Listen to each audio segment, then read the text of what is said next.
Muri yeZimbabwe tinokuchingamidzai zvekare kune chimwe chirongwa pano paZim Facebook Secrets and Confessions.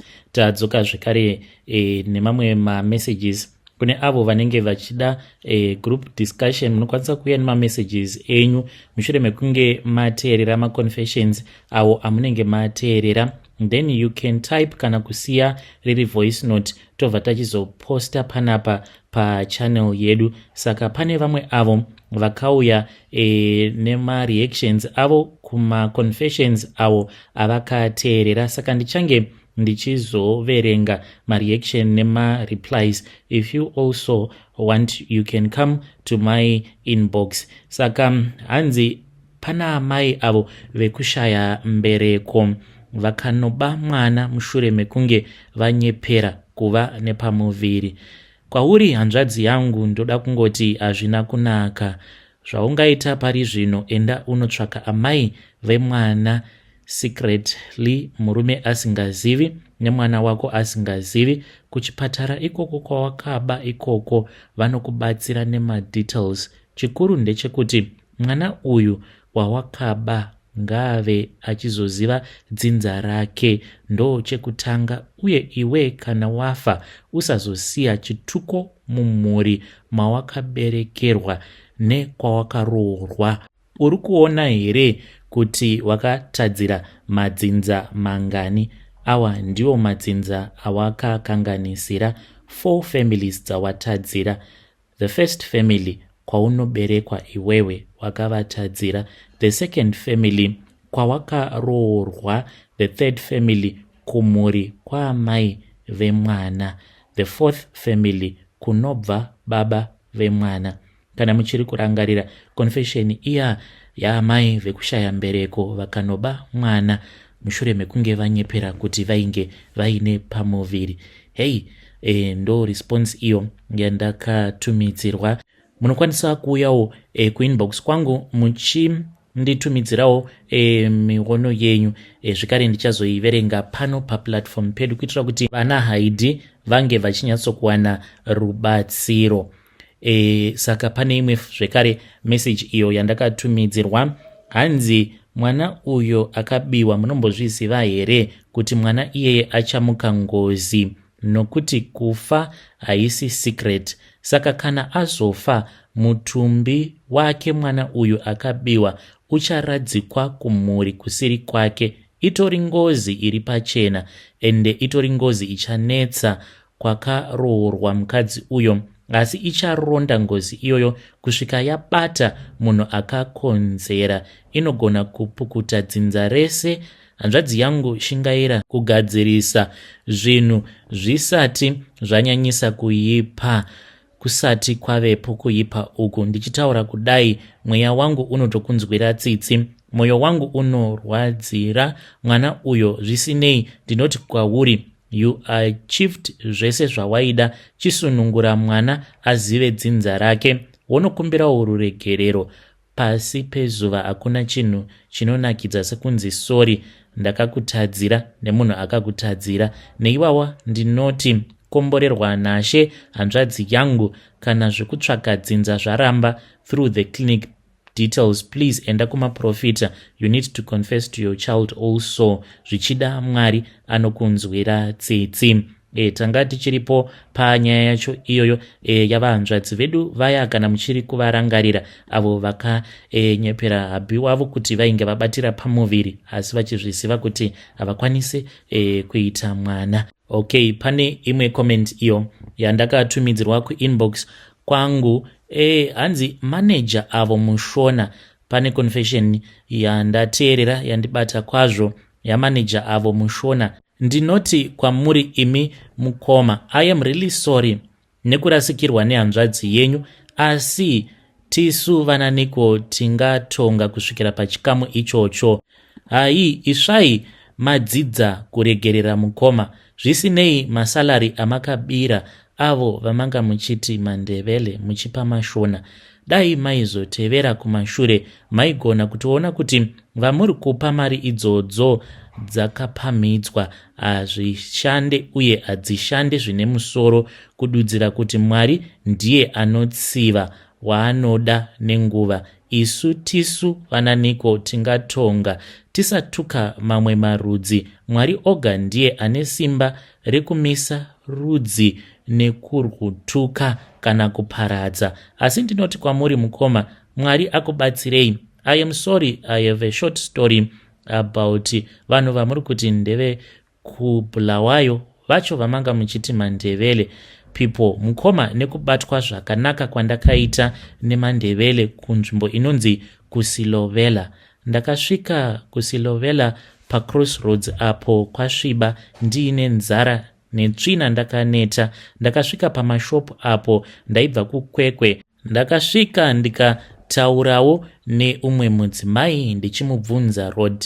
Mukoma, ndakabatwa zvakanaka zvekuti ndakafara, ndikabikirwa sadza nebeef, ndikapiwa pekurara pakanaka. Mangwanani ndikaoneka nemufaro. I love them all like anyone else. Tingori vanhu vamwe chete. Ndatenda hangu. Ndo imwe comment iyo yanda receiver panhau iya yamukoma avo vaiti vaimbova HR vaisarudza kupa mashona mari yakawanda. Zvakangooma hazvo veduwe. Kana muinewo macomments enyu amunenge muchida kuti ange achizoverengwa, munokwanisa kuuya nawo kana kuita voice note zvekare. Ndegedzai tibva taenda pacomment imwe yandakatumidzirwa. Hanzi makadii, pane nyaya yevamwe vanzvadzi vangu avo vekurara nababa kutouchline. I am sorry mukunda wangu, zvinowanikwa chivabudira pachena baba avo. Zvimwe vangakuchengeta ukasiya chihure, uchakura uchachembera. You can't be fresh forever. Munozvionawo sei muri yeZimbabwe? Because mwanasikana uya anga achiti akarara nababa vake vakatodata for 6 months asingazvizivi kuti ndibaba vake. Akazotongotiwo achitongotaurawo, ndo paakabva achizoudzwa kuti ndibaba vake. Saka zvinoita here kuti iye ange achiudza baba vake kana kuti ongoramba akanyarara? Munozvionawo sei muri yeZimbabwe? You can bring your comments or we can continue with this discussion in the comment section. Pane imwe comment zvekare iyo yandakatumidzirwa. Hanzi madzibaba avo vekudzingisa murume wemunhu basa. Mwari achakutongai nemabasa enyu. Imi munotadza nekuziva hatina tsitsi dzatingakunzwirai. Mwari ega amene akuitirei zvakaipa zvamunoitirawo vamwe. Kutori netype yake yemukadzi isina kubvira yakaroorwa, iri kuda kuroorwa, asi iye anokanganisa upenyu hwevanhu. Mwari oti, ndinonzwa kuchema kwenherera. Vana vaakakanganisira upenyu hwavo, misodzi haibudiri zvenhando. Rimwe zuva zvichakuwanaiwo madzibaba, tendeukai. Do you still remember secret iyo yandakaverenga yakabva kuna madzibaba vaya vaiti vakatongochiva umwe mukadzi akauya nemurume wake? Hei, zvakangooma hazvo veduwe. Ngatitaurei zvekare nezvayo nyaya iyi mucomment section. Pane imwe zvekare message short comment yandakatumidzirwa. Hanzi mukoma, uyo wekuroora nefake, at least hapana zvakaipa zvakakonzera, asi zvivindu zvako ka ndaseka zvangu, laughing emojis. Akomana kune vanhu vane zvivindi. Iwewe as a man ungazviita here zvinhu zvakadaro? Fine, madhamu vanetsa vari kuti ndikuda kuti munge muchindiroora, then ngobva wachizototsvakako fake money woenda wonoroora mukadzi nefake money. Ko kana uri iwe mudzimai ozviziva kuti murume wako akakuroora nefake money, will you consider it as murume wako akakuroora kana kuti kwete? Let us have that discussion. Kana waroora nefake money, unganzi wakaroora here kana kuti hauverengwi panoverengwa avo vanonzi vakaroora? Rekedzai tibva taenda pacomment imwe inotevera. Hanzi headmaster vekuzaka avo. Regai ndiseke zvangu, headmaster vekunyenga huku, kikikiki, zvakaoma, handina neremuromo. Ndakatombodongwererawo umwe achiita hama maoko. Hei, pakaipa. uyai mutiudze nyaya iyoyo yamuri kuti yakaitika pamuri kuti makatomboona umwe munhu mukamudongorera ari busy ainge ari ani wenyu uye imimi muchizosvika pakudongorera munhu chii chakaitika, chii chakakonzeresa, uyai nenyaya yenyu zvizere mukoma. Pane imwe komendi zvekare iyo yandakatumidzirwa hanzi pane imwe confession iyo yandanzwa avo vari kuti vari kuba mari kuchechi. Saka pane dzimwe mari dzandakatoona kutoti mari idzodzo hadzibiwi. Number 1, mari yepanhamo. Chero watambura sei, usaba mari panhamo, unotakurana neminyama isingazoperi. Chokwadi ndechekuti usaba anything panhamo. Zvemazuva ano vanhu vava kutoita bonde panhamo. Mwari akuvhurei meso, akupei njere dzinokwenya. Number 2, mari dzechechi chegumi. Mari iyoyo haibiwi, chero washoterwa sei, usaba mari yechegumi. Bhaibheri rangu rinoti chakazoita kuti vanakomana vaPenina vatukwe uye mudhara wavo iye Eli ange achizorohwa nemaperembudzi inyaya yekuti vakomana ava vaidya nyama yezvibayiro, kuita gochi nenyama yezvibayiro zvezvivi, uye chegumi vaigarira pagedhi repatemberi vachitora zvegumi zvevanhu, uye vaiti vakaona vasikana vakanaka vaivatora vachirara navo mutemberi. Mwari akazvirega zvichiitika for many years. Baba vavo vakazama kuvatsiura asi havana kunzwa mashoko ababa vavo kusvika Mwari aita kuda kwake, baba vavo Eli vachizofa nemaperembudzi. Saka ndinoti kwauri hanzvadzi, itai zvenyu, raramai life yamunoda, tengai midziyo yamunoda, itai zvese zvingafadza nyama yenyu nepfungwa dzenyu, asi God is watching you. One day is one day, zvichakuwanai. Mari idzi dzinonzi dzinopiwa vanotambura shirikadzi nenherera. Imi vanhu vazvinu motora muchidya henyu. Mwari akakuropafadzai nebasa, asi munotora zvipo zvinofanira kupiwa nherera navose avo vanotambudzika muchidya. You are the first person anofanira kutsiura murume wenyu panyaya iyi. Unotopesvedzera hako kutoti murume wako is a mastermind. Nherera dzaifanira kupiwa mari iyoyo, they continue suffering muchidya henyu chegumi chadzaifanira kupiwa. Tiri panyaya yenherera, ndichitaura nyaya yenherera, I cannot even finish it. Ndichazouya rimwe zuva ndotsanangura ukama hwaMwari nechegumi nechirikadzi nenherera kuti zvinhu izvi zviri for zvinosangana papi uye ukama hwacho huri papi. Ndo imwe comment iyo yandakatumidzirwa kuWhatsApp. Zvakangoma hazvo vedway, but vane zvivindi kudya mari yechegumi. Tomboti ndiwe ungaidya here mari yechegumi? Ngatitaurei nezvayo nyaya iyi mucomment section. Regedzai tibva taenda neimwe message iyo yandakatumidzirwa. Taraimone kuti ndatojairira kuti regedzai tibva taenda panyaya yedu inotevera. Saka pane imwe comment yandakatumidzirwa zvekare. Please bring your comments to my inbox, hoping kuti chirongwa ichi chicharamba chingoenderera mberi kudzamara tava kutoita ari macalls tichingoheva magroup discussions. Hanzi sisi vekudyiwa chibereko nenyoka yembinga, I am sorry. Namatai asi mavanga enyora. Vasikana, rambai muchipomba zvenyu mubayiro wezvivi rufu, asi kuna Mwari kudenga achakunzwirai nyasha. Kungoti zvenyu vasikana ava vanoda zvekurarwa nevarume, havadi kupinda machechi anobatsira, vanoda iwawawa ekuti vanenge vakaminura vachikwezva mbinga dzacho. Asi kana vachizoda kunamata chaizvo zvisina kunyengera, ngavaende kumachechi chaiwo anodzidzisa kuchengeta mirayiro yose yaMwari ine gumi.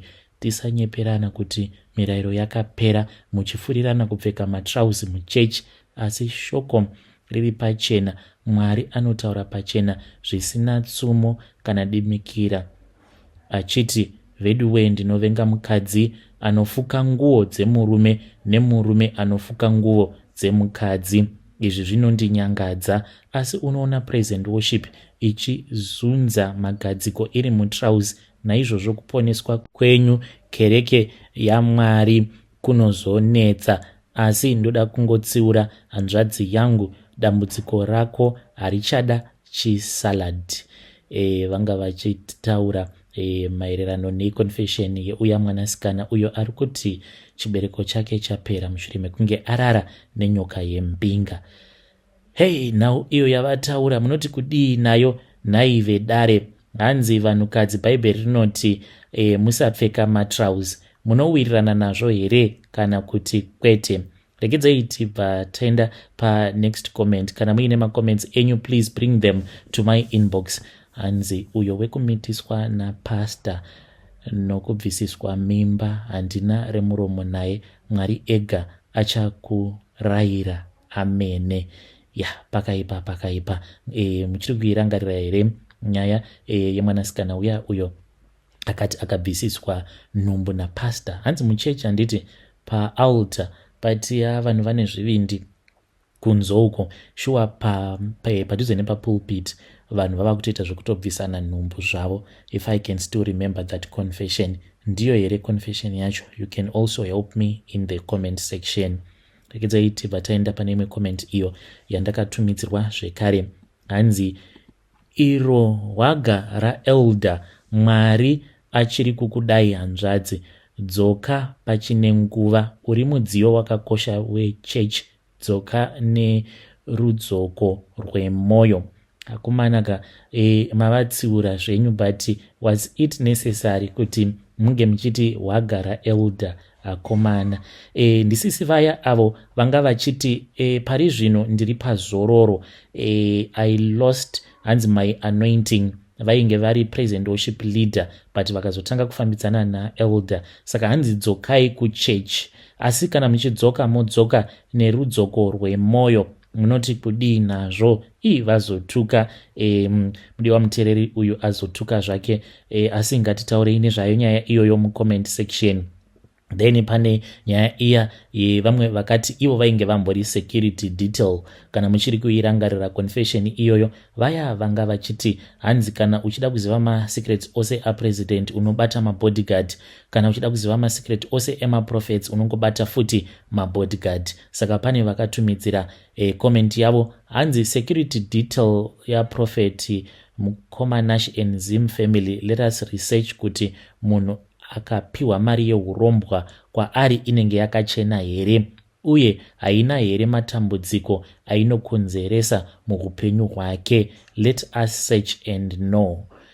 Ndo point yavo iyo yavainayo. Hanzi kana munhu akagamuchidzwa mari yeurombwa, hongu profeti vakaromba, ko iwewe uri kushanda as a security detail, mari dzauri kupiwa idzodzo dzinenge dzakachena here kana kuti kwete?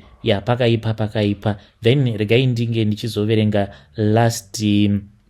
last comment. Hanzi hama yekupiwa ruva iyo wakashinga moyo hako, Mwari akutore nguva ichiripo. Madiro andinoita hama dzangu, ndobva ndachizonzwa umwe munhu achiti ari kutouraya hake.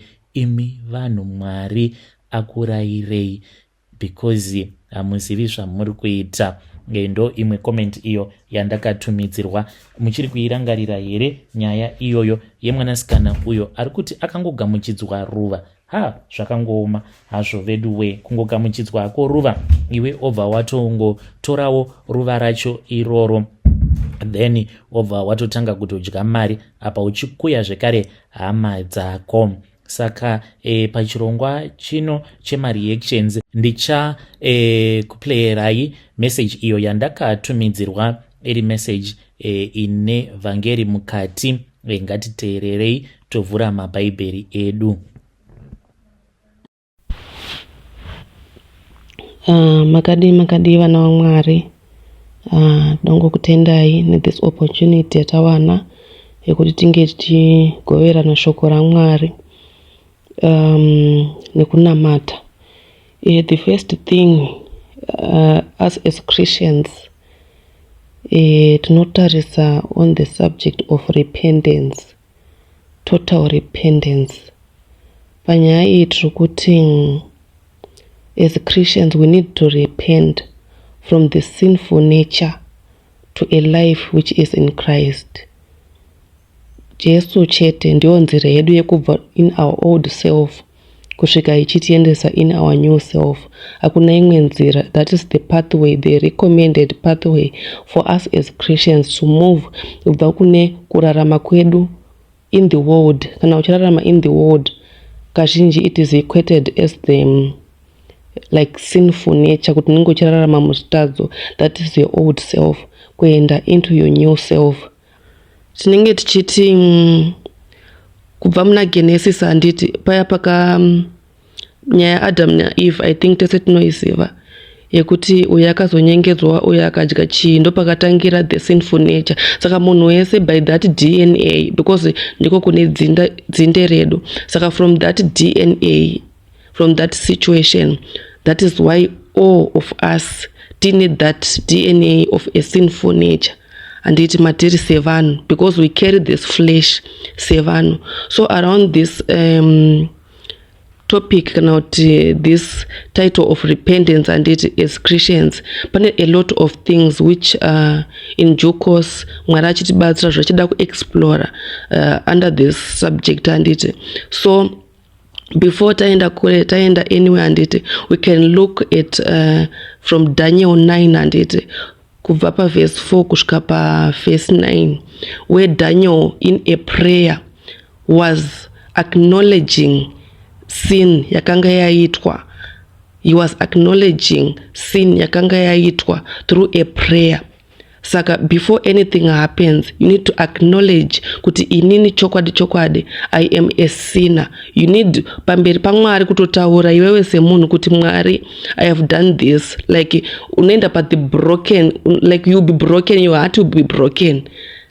And it saka you be praying to God kuti inini Mwari ndino acknowledge kuti I am a sinner. I acknowledge kuti I have sinned against you and everything. That is why some of the things which we are facing, it is because of what? Of our sinful nature. Saka this is the gateway of us kuti nyatsonzwisise kuti the impact of sin mukati meupenyu hwedu. And it so tinoona futi kuti Mwari anodespise sin, haadi sin through the lives of Noah and it. Paya pekuti there was a great flood on the earth and it was because kuti vanhu vanga vanyanya kutadza, there was great sin. Saka Mwari munhu ari jealous wekuti haadi zvitadzo, anoda kuti tigare takachena, sanctifying ourselves. Tozoona futi pa that incident ye Sodom and Gomorrah kuti it was destroyed. Why? Because of sin. So as Christians, pane zvinhu zvatinofana kukoshesa in our lives. Pane zvinhu zvatinofana kuita take as the first priority to check our spiritual thermometer. Pazvakatangira, like we need to build a foundation on a solid rock. We need to build a foundation on a solid rock. It's not sin, it's not anything. Because tinozovakira on sand our lives. So ngativakirei our Christian faith on repentance. So tinenge tichibatsirana as we go, time willing and God willing, anenge achitibatsira revealing zvanoda kuti tinge tichidzidza mukati meupenyu hwedu here and there. Thank you. Regai ndinamate. Baba muzita nemuropa ramambo Jesu, tinouya kwamuri Jehovha, tinouya kwamuri mangwanana anozvoshamisa, tichikutendai Mwari nezvamunoita mukati meupenyu. Father, you have kept us alive unto this day. Nenyaya kuti mune zvikonzero. I also thank you for this channel. Continue to bless the work of his hands. Muchengetei, musimbisei. Where we are being enlightened, patiri kuoneswa zvatinofanira kuita. Mwari tibatsirei kuti tibve from this darkness yakatikomberedza, from this confusion, from this grip of sin yakabata upenyu hwedu Jehovah. In this modern day, Mwari Baba, upenyu uri kurwadza, upenyu uri kunetsa. Sometimes we are being lured into things zvinozotikonzeresa kuti munge muchitirasa mukati meupenyu hwedu. Mwari itai kuti tidzokere pekutanga. Mwari nzverai moyo wedu, nzverai mabasa edu atinoita, nzverai Mwari patinofamba misi yese yeupenyu. Pamwe pacho Mwari mumifungo yedu. Father, transform our mind, transform each and every part of our lives so that we can align with your will. Ndo chishuwo chedu Jehovah mangwananano. Baba tinokutendai mangwanana ano, sanctify us holy, tichenese Mwari, dzurai every sin yakabata moyo yedu, bvisai Mwari every sin yakabata pfungwa dzedu, matinofamba, matinotsika, matinoswera. Mwari, we speak light, we speak the light of God to guide us in the mighty name of Jesus. Amen.